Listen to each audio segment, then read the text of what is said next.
Hi hello ಎಲ್ಲರಿಗೂ ನಮಸ್ಕಾರ. ನಾನು ಶೋಭಾ.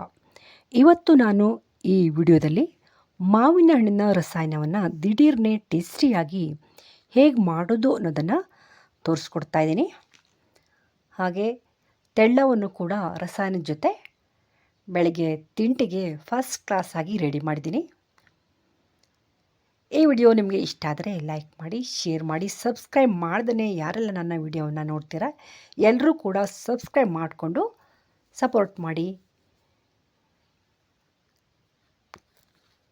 ಈ ಮಾವಿನ ಹಣ್ಣಿನ ರಸಾಯನ ಅಂದರೆ ನಮ್ಮ ಮನೆಯಲ್ಲಿ ಎಲ್ಲರಿಗೂ ಕೂಡ ತುಂಬ ಇಷ್ಟ ಆಗುತ್ತೆ, ಹಾಗೆ ನನಗೂ ಕೂಡ ತುಂಬ ಇಷ್ಟ.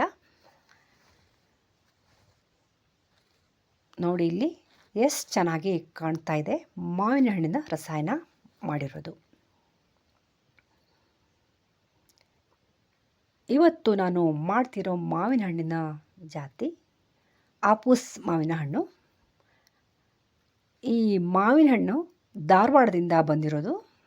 ನೋಡಿ ಇಲ್ಲಿ ಕಾಣಿಸ್ತಾ ಇದೆ, ಕಲರ್ಫುಲ್ ಆಗಿದೆ, ಹಾಗೆ ಟೇಸ್ಟ್ ಕೂಡ ಅದ್ಭುತವಾಗಿದೆ. ರಸಾಯನವನ್ನು ಮಾಡಲಿಕ್ಕೆ ನಾನಿಲ್ಲಿ 5 ಮಾವಿನ ಹಣ್ಣನ್ನು ತೆಗೆದುಕೊಂಡಿದ್ದೀನಿ. ಕ್ಲೀನಾಗಿ ತೊಳೆದು ಸಿಪ್ಪೆಯನ್ನು ತೆಗೆದಿದ್ದೀನಿ, ಹಾಗೆ ಚಿಕ್ಕದಾಗಿ ಕಟ್ ಮಾಡಿ ಇಲ್ಲಿ ಇಟ್ಕೊಂಡಿದ್ದೀನಿ.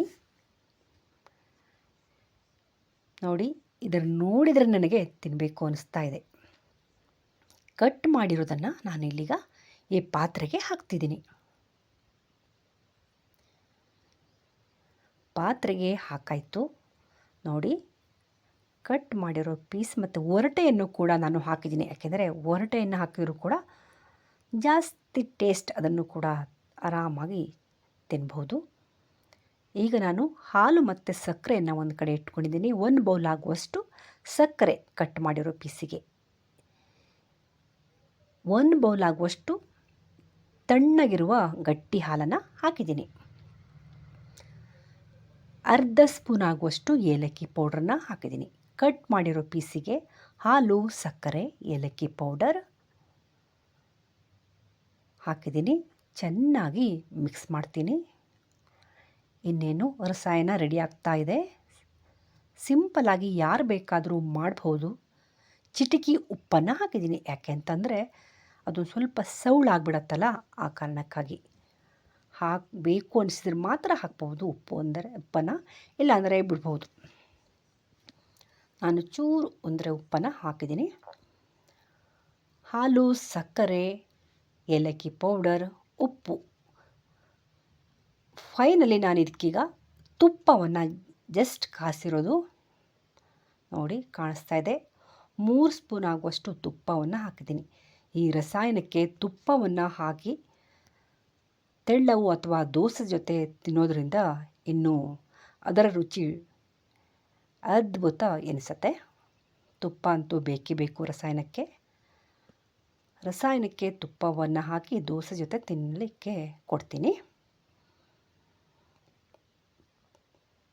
ನೋಡಿ, ಕಲರ್ ಕೂಡ ತುಂಬ ಚೆನ್ನಾಗಿ ಕಾಣಿಸ್ತಾ ಇದೆ. ಇಲ್ಲಿ ತೆಳ್ಳವನ್ನು ಇರಲಿಕ್ಕೆ ನಾನಿಲ್ಲಿ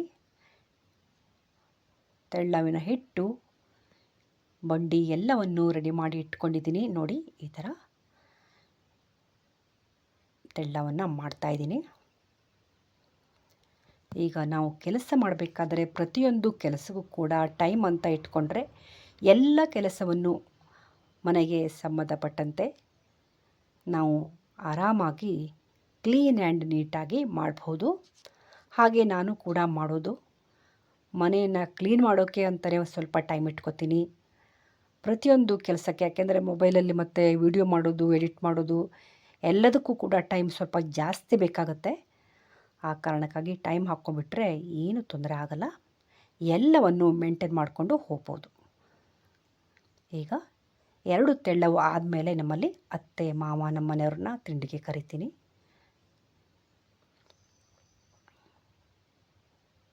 ಇನ್ನೇನು ಆಯಿತು, ಎಲ್ರಿಗೂ ತಿಂಡಿಯನ್ನು ನಾನು ಕೊಡ್ತೀನಿ. ಈ ವಿಡಿಯೋ ನಿಮಗೆ ಇಷ್ಟ ಆದರೆ ಲೈಕ್ ಮಾಡಿ, ಶೇರ್ ಮಾಡಿ, ಸಬ್ಸ್ಕ್ರೈಬ್ ಮಾಡ್ದೇ ಯಾರೆಲ್ಲ ನನ್ನ ವಿಡಿಯೋನ ನೋಡ್ತೀರಾ ಸಬ್ಸ್ಕ್ರೈಬ್ ಮಾಡಿಕೊಂಡು ನೋಡಿ.